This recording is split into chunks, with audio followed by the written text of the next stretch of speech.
Hello प्यारे बच्चों, कैसे हैं आप? आशा है ठीक होंगे और पढ़ाई बहुत अच्छे से चल रही होगी।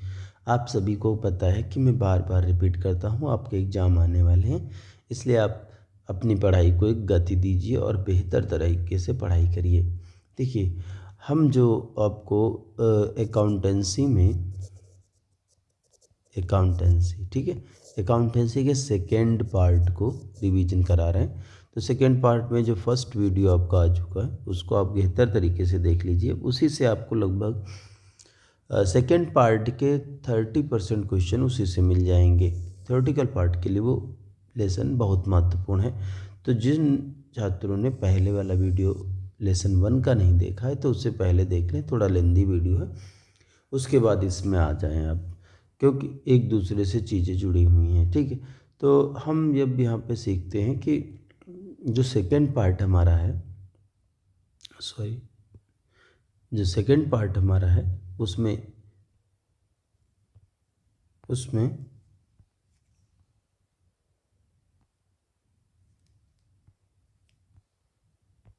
सॉरी, कुछ टेक्निकल है, इसको हम सही कर लें फिर आपको हम पढ़ाते हैं। ठीक है, चलिए खैर।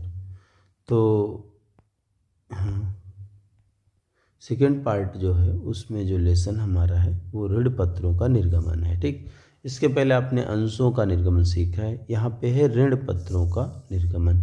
तो हम यहाँ पे थ्योरेटिकल में देखेंगे कि ऋण पत्र क्या होते हैं और इनका निर्गमन जो कंपनी करती है तो इनकी प्रक्रिया पूरी क्या होती है।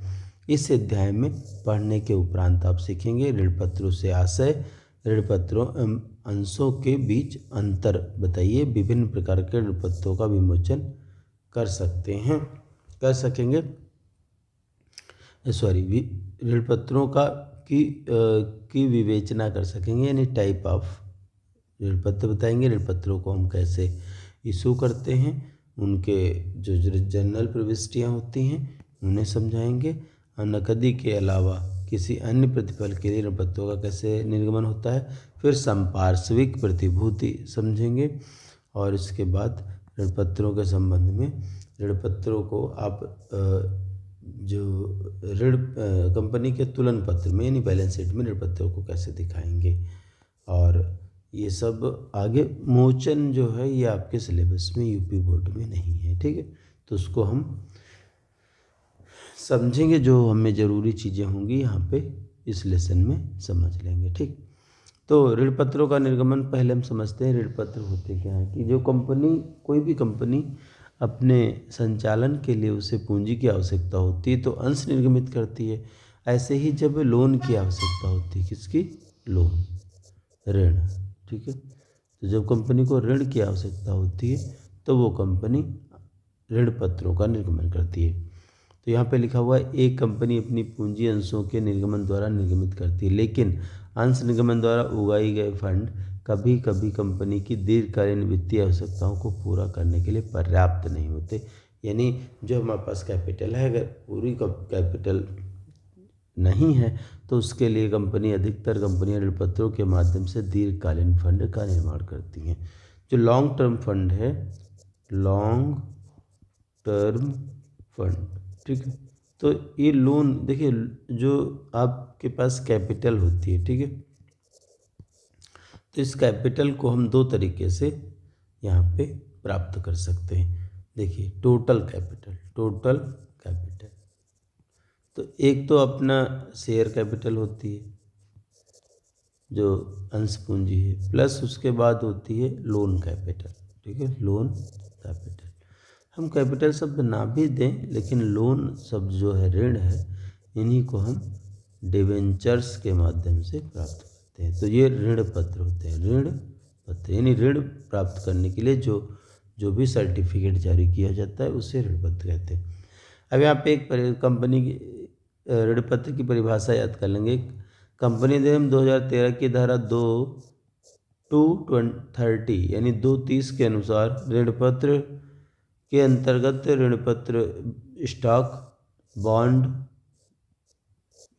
तथा एक कंपनी की अन्य प्रतिभूतियां शामिल होती हैं जो कि कंपनी की परिसंपत्तियों पर प्रभार संगठित कर सकती हैं अथवा नहीं। यहाँ पे एक प्रभार शब्द आप नहीं जानते हो तो समझ लो। चार्ज कहते हैं, क्या कहते हैं? चार्ज। प्रभार, प्रभार का मतलब होता है कि कोई कंपनी अगर अपने ऋण पत्र जारी करती है और उसके अगेंस्ट में अपनी असेट्स को मॉर्गेज्ड रखती है, बंधक बनाती है, असेट्स को बंधक, ठीक है, बंधक बनाती है, तो इसी को हमने क्या कह लिया? बनाती है। तो इसे हम कह लेते हैं कि कंपनी जो है वह कंपनी की संपत्तियों पर जो डिबेंचर्स इशू किए गए हैं उनका प्रभार है। बॉन्ड भी एक लिखित प्रपत्र है जो ऋण का अभिज्ञान करता है। परंपरागत रूप से बॉन्ड केवल सरकार द्वारा निर्गमित किए जाते हैं। यदि सरकार कोई पैसा उधार लेती है जनता से, तो जो पत्र जारी करती है उसको हम क्या कह देते हैं? बॉन्ड कहते हैं, ठीक है। तो बॉन्ड और ऋण पत्र में कोई अंतर नहीं है। बॉन्ड क्या है? एक प्रकार से बॉन्ड कह लो या ऋण पत्र कह लो। जब कंपनी ऋण प्राप्त करती है तो जो पत्र इशू करेगी, सर्टिफिकेट इशू करेगी, वो हो गया ऋण पत्र, ठीक। जो गवर्नमेंट जारी करेगी तो उसको हम बॉन्ड कह लेगी, ठीक है। इतने अंतर है। फिर है अंश और ऋण पत्र के बीच अंतर कीजिए, ठीक। ये इम्पोर्टेंट है, इसको क्वेश्चन को आप याद कर लीजिए। स्वामी, प्रतिफल, परिशोधन, चुकौती, ठीक है, उनका जो पैसा वापस होना है। देखिए स्वामित्व क्या है? अंशधारी कंपनी के स्वामी हैं, ऋण पत्रधारी केवल ऋणदाता हैं, यानी लेनदार है।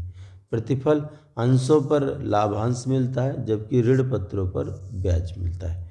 परिशोधन, सामान्यतः अंश की राशि वापसी कंपनी के जीवन में नहीं होती, जबकि ऋण पत्रों की कंपनी के जीवन में पैसा वापस करती है कंपनी। मताधिकार, अंशधारियों को मताधिकार होता है जबकि ऋण पत्रधारियों को सामान्यतः मताधिकार नहीं होता। सुरक्षा, अंश पूंजी सुरक्षित नहीं होती जबकि ऋण पत्र पूंजी सुरक्षित होती है।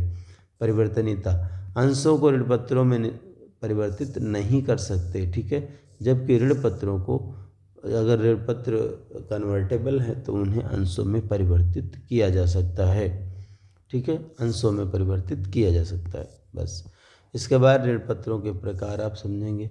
सिक्योर्ड डिवेंचर्स, यही जो आपने कहा, जहां कंपनी की अदायगी न करने पाने की स्थिति में कंपनी की परिसंपत्तियों पर प्रभार रहता है, ठीक है, तो वो सुरक्षित कहलाते हैं, रक्षित। सिक्योर्ड इंग्लिश में क्या कहते हैं? सिक्योर्ड, ठीक है। ये जो वर्जन है हिंदी का वर्जन है, तो हिंदी का मतलब प्योर हिंदी लिखी हुई है। फिर है आरक्षित, अनसिक्योर्ड, इन परिसंपत्तियों पर प्रभार नहीं होता है। फिर अवधि के आधार पर होता है मोचनीय और अमोचनीय, ठीक है। मोचनीय का मतलब है जिनका एक इंग्लिश वर्ड चलता है रिडेम्पशन, सुना होगा, ठीक है।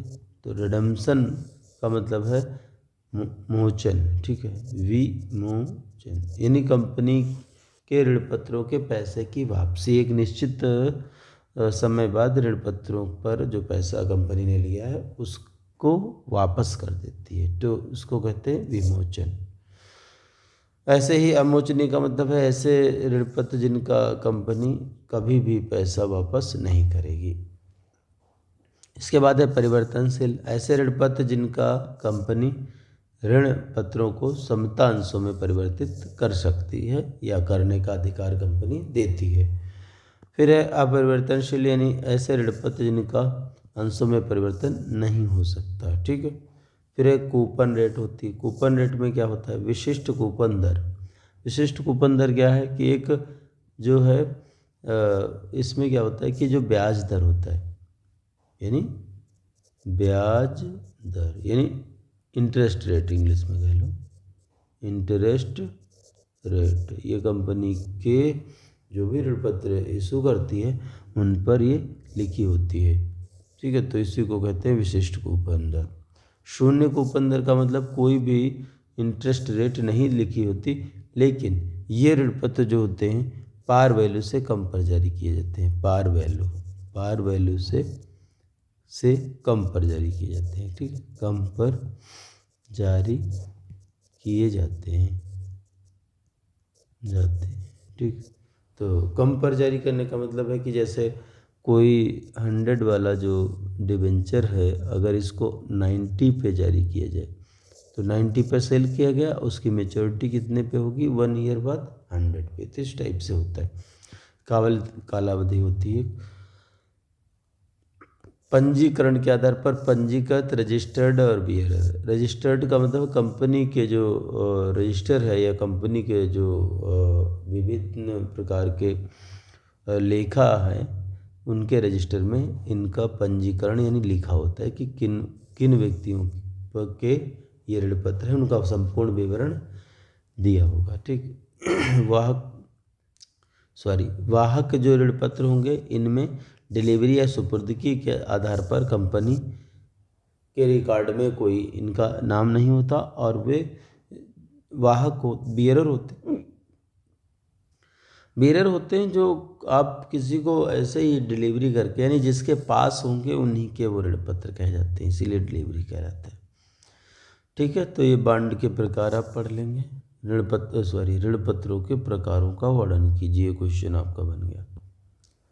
इसके बाद देखिए रोकड़ के लिए ऋण पत्रों का निर्गमन। ठीक है, इसमें न्यूमेरिकल क्वेश्चन जब आपको कराएंगे, ये इंग्लिश में कराते हैं तो वो आपका क्लियर हो जाएगा। ठीक, ये बिल्कुल जो जैसे अंशों का निर्गमन होता है उसी प्रकार से इसमें भी ऋण पत्रों के निर्गमन के जनरल एंट्रीज होती हैं, बिल्कुल सेम। ठीक, अब देखिए ऋण पत्रों को बट्टे पर निर्गमित किया जा सकता है। ठीक है, बट्टे का मतलब है कि अगर कोई ऋण पत्र 100 रुपये का है और उसे 95 यानी कम मूल्य पर निर्गमित किया जाता है तो उसी को हम कहते हैं डिस्काउंट। तो चूँकि आपने पहले देखा था कि कंपनी के अंशों को बट्टे पर निर्गमन पर प्रतिबंध है, जबकि कंपनी अधिनियम 2013 के अनुसार ऋण पत्रों को बट्टे पर निर्गमन करने के लिए कोई प्रतिबंध नहीं लगाया गया है। ठीक, इसके बाद आगे बढ़ेंगे, जब इसका कोई न्यूमेरिकल क्वेश्चन हम अलग से करा देंगे। ठीक है, इंग्लिश मीडियम में, तो उसमें आप पढ़ लेना। यहाँ पे केवल पार्ट क्या है, थ्योरेटिकल पार्ट को कवर कर रहे हैं। प्रीमियम पर ऋण पत्र निगमन का मतलब है कि अगर कोई 100 रुपये वाला ऋण पत्र है उसे 110 पर निगमित किया जा रहा है तो उसे प्रीमियम कहते हैं, ये सबको पता है। इसके बाद आगे बढ़ते रहिए, इसमें देखिए आधि अभिदान। ठीक है, जैसे आपने अंशों के निर्गमन पर पढ़ा था ओवर सब्सक्रिप्शन का मतलब है जनता को जो ऋण पत्र निर्गमित किए गए हैं उससे अधिक के लिए अगर आवेदन आ जाते हैं तो अधि अभिदान कहते हैं, इसको कहते हैं ओवर सब्सक्रिप्शन। कैसे, जैसे कंपनी ने 10,000 डिवेंचर्स इशू किए, यहाँ पे देखो जैसे लिखा हुआ है कि कंपनी ने 10,000 डिवेंचर्स इशू किए, आवेदन कितने के लिए है, 14,000, यानी ये ओवर हो गया, अधिक का आवेदन आया। ठीक, फिर आवंटन कंपनी करती है कितने का, 10,000 का ही कर सकती है। रोकड़ के अतिरिक्त यानी प्रतिफल के लिए ऋण पत्रों का निर्गमन, इसमें देखिए जब जो आप पढ़ रहे हैं उस बिल्कुल वैसे ही पढ़ते हैं ना, जैसे अंशों का निर्गमन होता है ऐसे ही ऋण पत्रों का होता है। तो रोकड़ के अतिरिक्त का मतलब है संपत्तियों को खरीदा गया है और उसके लिए ऋण पत्रों का निर्गमन किया गया है। ठीक, इसके बाद आगे देखते हैं टॉपिक कौन सा है जो थ्योरेटिकल पार्ट में आपको कवर कराने वाला हो। ठीक है, ऋण पत्रों का संपार्श्विक प्रतिभूति के रूप में निर्गमन, इसको आप थोड़ा सा समझ लीजिए। ठीक, क्या है इंपॉर्टेंट क्वेश्चन। जब एक कंपनी बैंक अथवा वित्तीय संस्था से ऋण अथवा या अधिविकर्ष, ठीक है, ओवरड्राफ्ट, ठीक, जमा से ज़्यादा पैसा निकालने की सुविधा, जिसको हम लिमिट कहते हैं, प्राप्त करती है तो ऐसी स्थिति में संपार्श्विक प्रतिभूति को प्राथमिक प्रतिभूति की तुलना में सहायक अथवा अतिरिक्त प्रतिभूति के रूप में परिभाषित किया जाता है। इसके लिए कंपनी अपने कुछ परिसंपत्तियों को उपयुक्त ऋण प्राप्ति हेतु रक्षित ऋण के रूप में बंधक अथवा गिरवी रख सकती है, किंतु ऋणदाता संस्था संपार्श्विक प्रतिभूति के रूप में अधिक परिसंपत्तियों के लिए आग्रह कर सकते हैं ताकि ऋणों की राशि पूर्णतः वसूली हो सके।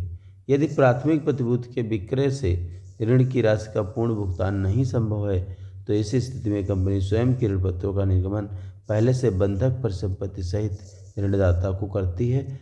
ऐसे निर्गमन को संपार्श्विक प्रतिभूति के रूप में ऋण पत्रों का निर्गमन कहते हैं। देखिए थोड़ा सा टेक्निकल हो सकता है आपको लग रहा हो, अब बहुत सिंपल ऐसे समझिए।